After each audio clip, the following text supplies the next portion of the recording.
manageable amount. That's good. That needs to happen. Believe me, it needs to happen in my house. It's going to happen as we make this move into the other house.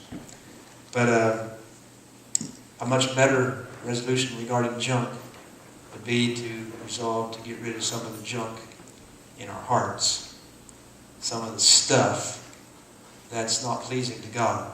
It'd be good for us to make a resolution there, to examine ourselves and see if there isn't some things, some attitudes, some practices, some habits that need to be changed.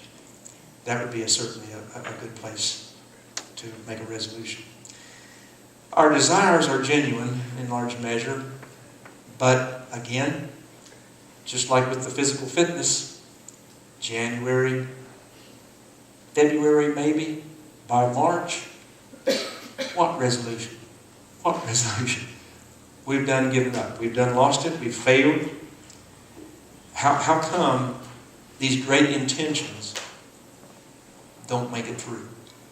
They don't hang in there till the end. Why so many failed resolutions? What can we do to have more success with our resolutions? Let me share some things today that will help you, if you're willing to accept them and live by them, put them into practice. We want resolutions that work. If we're going to make these, make a big to-do about it, let's make it something that will help us improve. Resolutions that work. Here's some things, 4 things particularly, that can help us. Resolutions that work, number 1, must be specific. There's an outline on the back of your bulletin if you want to use it. If you don't want to fool with it, you don't have to. But there's scripture there. All the scriptures that I'm going to place before you are there so that you can take this with you. And in other contexts, you can discuss it with other family members, or you can just review the scriptures in your own quietness of your own home and let God help you make some good, solid resolutions. Must be specific. Our number 1 problem is that often we are not specific. We are way too generalized. God, on the other hand, the God that I meet in the scriptures, is one who deals in details. He is quite specific. For example, anytime he had them build something, the ark, the temple, the tabernacle, just numerous things that he laid out for them, giving them laws to run their lives, to guide their lives, he gets down to the nitty-gritty. For the example relative to the temple, 1 Kings 6:38. In the 11th year, the temple was finished in all its details, according to its specifications. It sounds like you're learning how to read a blueprint and build a house or something. You got detailed drawings, you got specifications about the quality of this particular timber, the makeup, how it's put together, what kind of inches on center these studs or these floor joists have to be put. Very detailed. God had a plan for these buildings, and he had a plan for the ark, and he told them how long, how tall, how wide, and they would build it. The temple had furnishings inside. He told them what they were to make, where it was to go, how they were to worship him. There's details. He'd like for us to be more detailed in the way that we approach life. Our lack of attention to details gets us into trouble quite often. Mark 10:51-52 illustrates the point. What do you want me to do for you? Jesus asked the blind man. He asks us that same question quite often. What do you want me to do for you?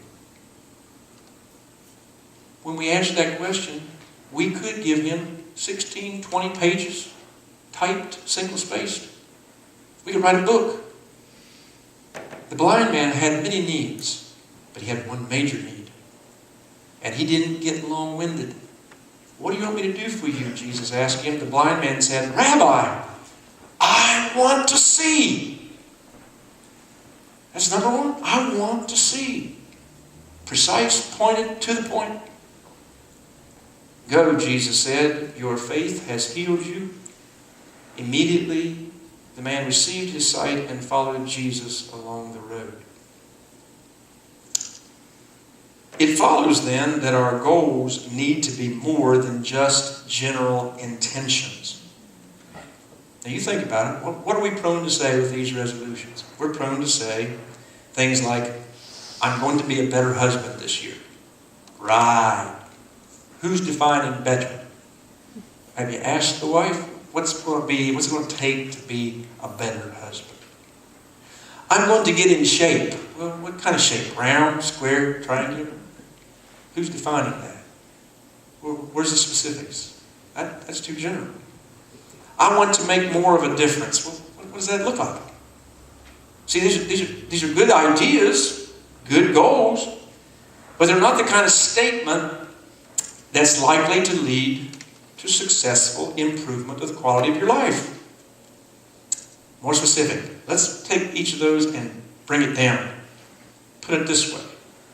How about, I'm going to give my wife all of my undivided attention at least once a day. Ladies, would you like that? Hubby give you all his undivided attention at least once a day. Put down the paper, put down the magazine, turn the TV off and lay the remote down. Look into my eyes and listen to me. I think most women would love that. That is being specific. I'm not going to eat after 6 p.m. I love to eat after 6 p.m. I can eat my weight at 9 or 10 o'clock at night. That is not a good idea. That is not a healthy approach. If you really get serious about weight watching, reducing, you've got to stop eating early on. I love to sit down with the news or the basketball game or football game and chow down. I've got it down to popcorn now, so popcorn is not as bad as some heavy food, but you're still eating. I'm not going to eat after 6 p.m. and I'll spend 20 minutes each day on the treadmill. Now you want to talk about that is specific. I'm going to get in better shape. I won't cut it. You can't evaluate that. You can't measure that very well. You can measure with, I'm not eating after 6 p.m. I mean, I got the stomach growls to prove it. You know, and that treadmill is right there ready to go, and I can get on it daily for 20 minutes. I want to make a difference. Oh, okay. That's too general. How about, I'm going to volunteer at the shelter, men's shelter, women's shelter, or I'm going to work up at the hospice house at least once a week. There's some making a difference. Specific. These are specific and measurable enough resolutions to give a person a decent shot at really changing their life and impacting somebody.